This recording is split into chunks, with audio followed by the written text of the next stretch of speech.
Hi guys. तो Saturday को मेरी और मेरी भाभी की मतलब डिस्कशन हो रही थी स्पिरिचुअलिटी पे। तो ऐसे ही किसी टॉपिक पे मैं रजनीश ओसो सर की बात रख रहा था और भाभी मेरी प्रशांत सर की बात रख रही थी, आचार्य प्रशांत की। तो इसी टॉपिक पे बात बात में ना बहुत लंबी डिस्कशन हो गई, तो हमने उनका बुक ऑर्डर कर लिया और मैं भाभी को दिखाता हूँ। भाभी, और ये फ़ैन है आचार्य प्रशांत की। मैं कोई फ़ैन नहीं हूँ, मुझे उनकी कुछ बातें अच्छी लगती हैं। बचपन से मेरे अंदर कुछ क्वेरीज थी, क्वेश्चंस थे, उनसे आप उनकी मुझे सारी उनका बातों से आंसर सहमत मिलता होती है। हैं कि नहीं होती हैं? नहीं, सारी बातों से सहमत नहीं होती हूँ मैं, क्योंकि मुझे उनकी कुछ बातें समझ में नहीं आती, तो जब तक समझ में नहीं आए सहमत कैसे अच्छा, करूँगी। ठीक है। तो चलो बुक मंगवाएँ, उन्हीं उन्हीं उन्हीं क्वेश्चंस को सॉल्व करने के लिए उनका बुक मंगवा लिया हमने, भागवत गीता। तो उसको आओ अनबॉक्सिंग करते हैं। ये लीजिए।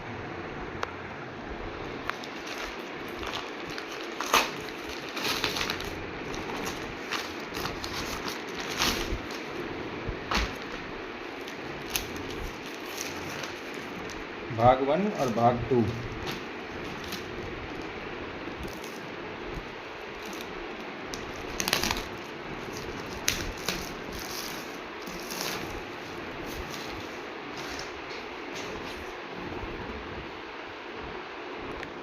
ये है बुक,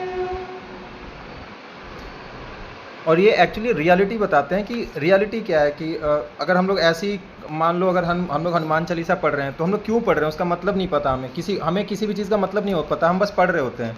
तो इनने बस ये बताते हैं कि आप पढ़ तो रहे हो, उसका मतलब तो जानो, उसका मतलब क्या है। मतलब जानने के बाद ही रियल मीनिंग होता है कि हाँ तुम क्यों पढ़ रहे हो, उसका फ़ायदा क्या है, उससे चीज़ें सीखते क्या हैं। तो इसलिए हमने ये भागवत गीता मंगवाया है।